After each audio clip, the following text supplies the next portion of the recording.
Save our planet. Ocean dead zones increase at alarming rate. A report just issued by the US Executive Office of Science and Technology Policy, representing the work of scientists from multiple institutions, including the National Oceanic and Atmospheric Administration, or NOAA, the US Geological Survey, and the Virginia Institute of Marine Science, indicates that ocean hypoxia has increased nearly 30-fold since data began to be collected 50 years ago.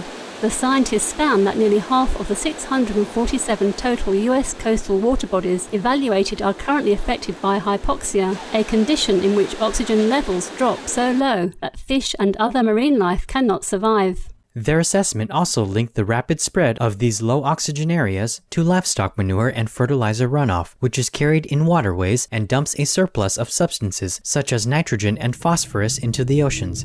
Algae then grow in the waters and deplete oxygen supplies. While this report focuses on the coastal waters of the USA, Dr. Tony Kozlow of the Scripps Institution of Oceanography cautioned that dead zones are a growing global problem, one which is likely being accelerated by climate change, because of the effect that the warming of the top ocean layer has when it mixes with the colder oxygen-poor layers further below. Dr. Kozlow stated that oxygen levels in deep oceans are forecast to decline up to 40% in the next century, with potentially devastating effects on sensitive marine organisms. Moreover, the report concluded if current practices are continued, the expansion of hypoxia in coastal waters will continue and increase in severity. Our appreciation, Dr. Kozlow, Scripps Institution of Oceanography, US Executive Office of Science and Technology Policy, and all participating scientists for this updated information about the dire state of our marine environments. We pray for the rejuvenation of the oceans and all inhabitants as humans choose lifestyles that reflect awareness and consideration of all beings. Speaking with concern during an October 2009 video conference in Formosa or Taiwan, Supreme Master Ching Hai addressed the detrimental impacts of livestock raising to marine ecosystems and what must be done to reverse these effects. The livestock sector is probably the world's biggest source of water pollution.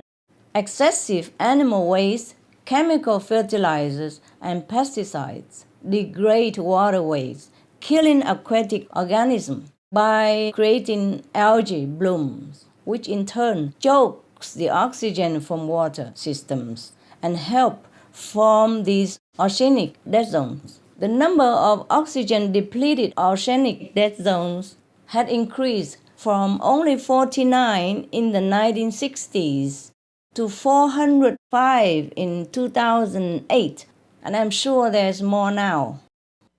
Regarding the concrete instructions and guidance to avoid the planet's destruction, it's again, be veg, go green, do good deeds, and be loving. That's a loving way to live. That's a noble way to live.